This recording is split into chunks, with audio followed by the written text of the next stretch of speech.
Hello and welcome to the Mortal Kombat Minute, the podcast where we analyze, criticize, and memorialize the 1995 film Mortal Kombat one roaring minute at a time.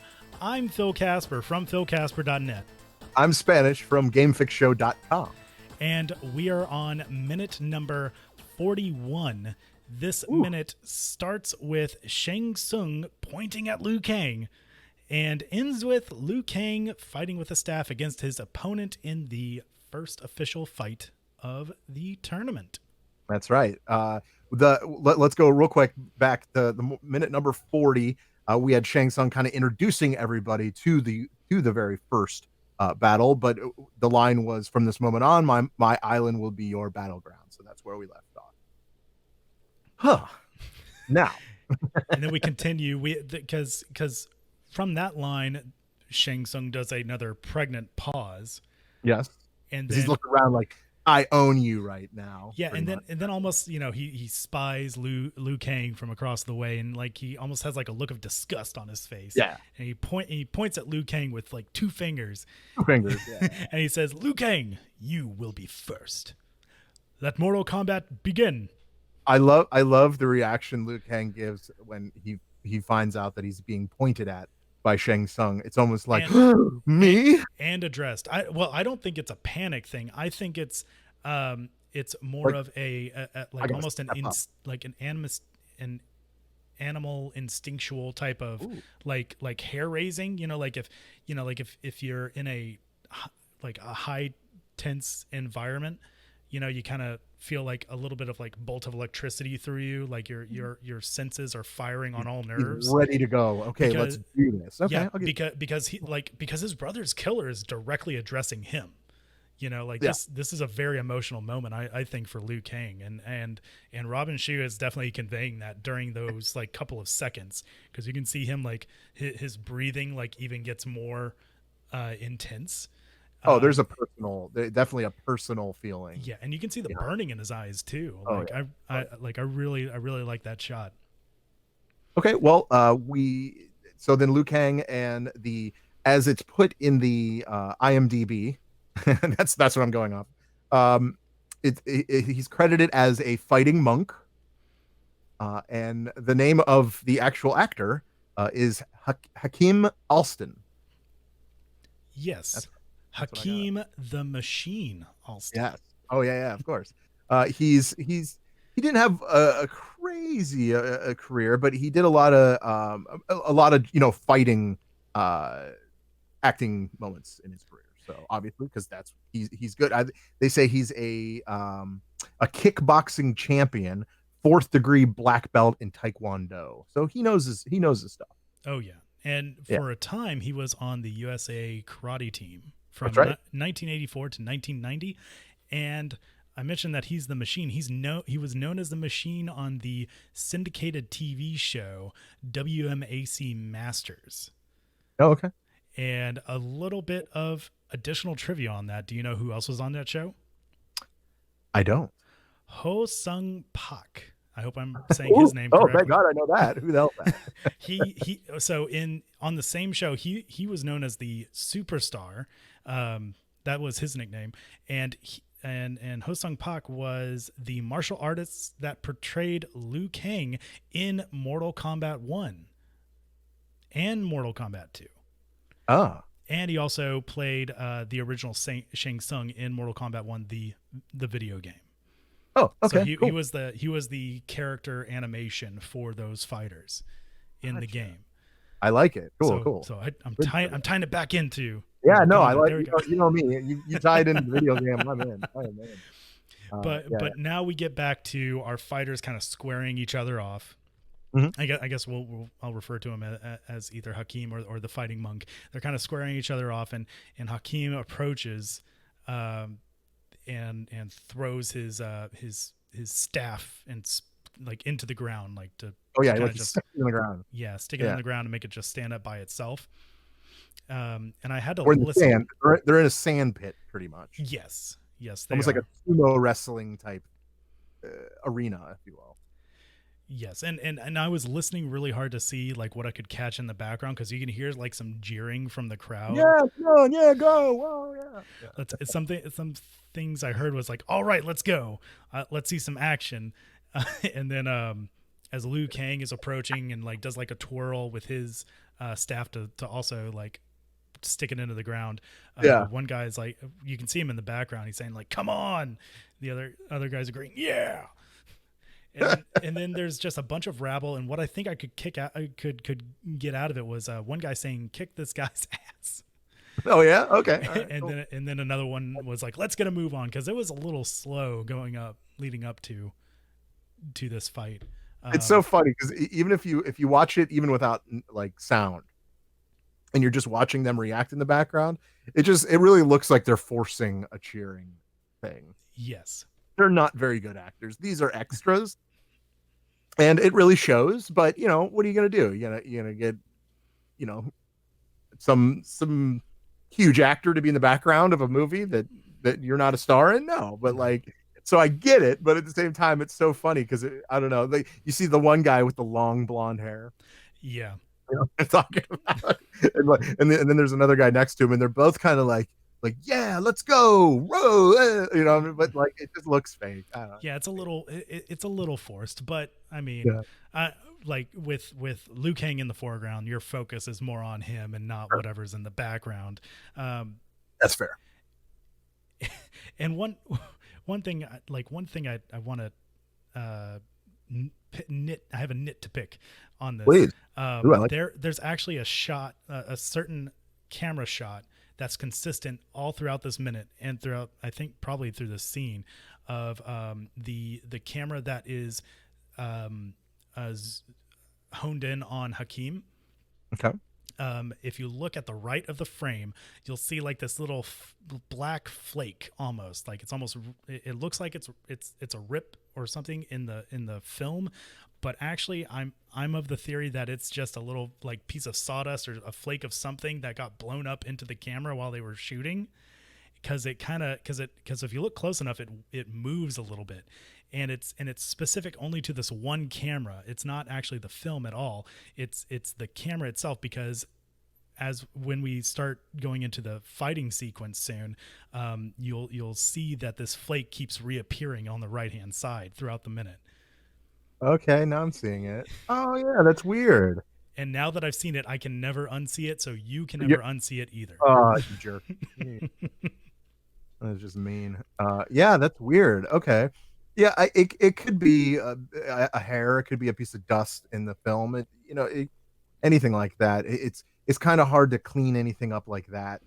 Yeah. Like in post production and all that. Oh But, yeah, I'm not meaning to like rag on it. It's just something that I but that's never what we really do. noticed before. Like I'm like, Yeah. oh, that's cool, because on the DVD version that I was watching, like, oh, it's there. Is it like, did they ever clean it up? So I pulled up the copy of it on Netflix, and nope, it's still there. So Oh, okay. All right. it's ingrained there for all time if you want to go check it out. Wow.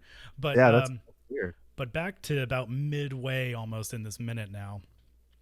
We got Liu Kang and our fighting monk with their staves in the ground. They're kind of squaring each other up, and then all of a sudden they do their opening fighter animations would be the equivalent. They pretty much flex. I mean, that's really what it is. Yeah. Like they kind of like do their like quick little warm up to get ready. Their pre-fight ritual, but when they're about to fight, they kind of square each other up, and then start circling around one another on the ring. And the fighting monk, he is sweating profusely. There's a lot of sweat going on here, and it doesn't look like Liu Kang is sweating at all. He's just like, yeah, all right, let's do this. Yeah, he's keeping his cool. Yeah. One thing that I really liked that was coming up here was the fighting monk actually like tries to like fake out Liu Kang. It looks like like a fake charge. He's like, ah. But if you listen closely, like you hear actually the roar of like a lion or a tiger or something. Yeah. Some sort of animalistic sound coming out of his mouth, and it kind of gets, it doesn't necessarily get Liu off edge, but he's like shifting back like left and right, trying to figure out where the attack is coming from, if an attack is happening.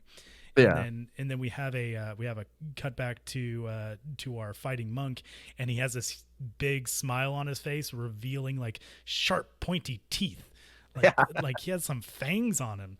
And I don't know if those are those like his actual teeth. Do you happen to I know? don't think they're fangs. I just think his smile. It kind of has a weird angle. Okay. Uh, but and I think I think what's happening is when you hear that roar, it puts that idea in your head that he's like a lion or something like that. Plus, he's got the dreadlocks, the kind of flow.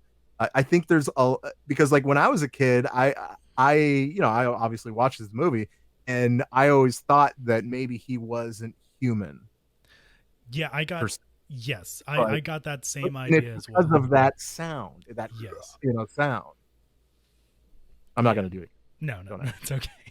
But yeah, no, I got the same impression too. At least that's what I think that whole like scene was trying to Yeah. convey, was like, this guy, he looks human, but he may not be 100% human.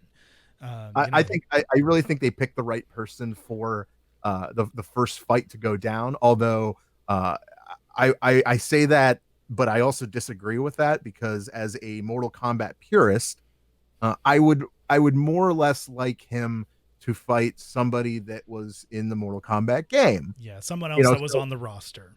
right. So and so when I see him fighting some random monk, I'm kind of like, okay, well, I feel like that's kind of a waste. It could have been anybody. It could have been I feel like Baraka would have been too far, just because Baraka happened in the next movie. Yeah. But like there's other humans, the Cabal. It could have been anyone to kind of step up and play that role. Either way, well, something would have to happen after the fight, and I'm not gonna give it away because we're not there quite Yeah. yet. Yeah, we're gonna have to save that for I think the next minute. Yeah. I'm pretty sure it happens the next minute. Well, they kind of circle when he gives the roar. They kind of circle the two staves, right? Mm-hmm. And then he proceeds to attack Liu Kang first, and he kicks with a right kick through, like, between the two staves. Yeah, which Lu's easy to sidestep and like kind of block as well. Yeah. And at that point, as he does sidestep and block it, the fighting monk then proceeds to pick up the bow staff, and then that's when Liu Kang picks up his bow staff, and then they kind of staff it out. Yeah, I don't know the actual term for that, but crossing staves, like sure, trying to beat each other with their sticks. Yeah.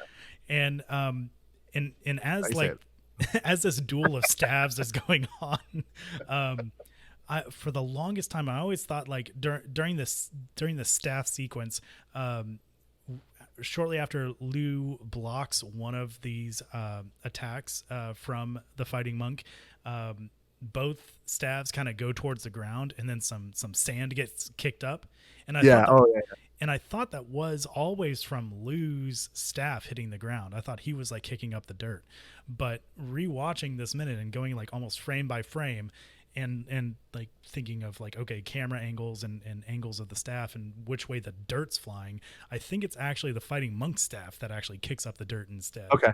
I'm pretty sure. And then our fighting starts to kind of go in slower motion because like they're moving pretty fast actually during this scene. No, it's a good fight scene. It really is. They definitely both know what they're doing. It's not just like one is fighting well and the other one is just faking it, right? Like Son. But we'll get into that later. and I guess like just one final like random note on this minute was when I was rewatching the movie in full in preparation for starting this podcast at the beginning, when this scene came up, I was watching it with my wife, and she sees the fighting monk and she's like, "Oh, I know that guy." And I'm like, "What? You know him?" How do you know him? Because I had never seen Hakeem Alston from even outside of Mortal Kombat. I'm like, how the heck do you know this guy? And apparently she read some MMA articles and whatnot back in the day that featured Hakeem in them. So he's actually quite notable in the fighting realm, at least during the 1990s. Right on. Okay. Cool. But yeah, so that's kind of like the last random bit of trivia that I have I don't about have my life. trivia. I don't have trivia, but I do wanted to point out one other thing. Yeah. This scene is all about hair. From the blonde guy in the background to the fighting monk with the dreads to, I mean, Liu Kang's hair might be the thickest head of hair I've ever seen on a human being. Yeah, he's It very looks, fluffy. it looks like a hat, right? It looks like a hair hat. There. I'm wondering what product he used. My God, probably horse and mane. I'm gonna go with horse and mane. Maybe it looks like a very illustrious head of hair, though. Oh my God, I'm it's not amazing. gonna lie. Okay. Actually, yeah. during the fighting though, if one of the wider shots, if you look in the background, you see kind of like a bamboo rigging. Oh yeah. Which I of course didn't notice until that's where the camera this guys podcast. Yeah, no. But this rigging looks a little familiar. But that comes at a much later minute, which Good. Okay. I will be saving. So take note. All right. Yes, take note. But that is really all I have for this minute. Yep, that's all I got. All right. Well, thanks so much for making it through yet another minute with us. Once again, I'm Phil. I'm Spanish. And we'll see you next time on the Mortal Kombat Minute.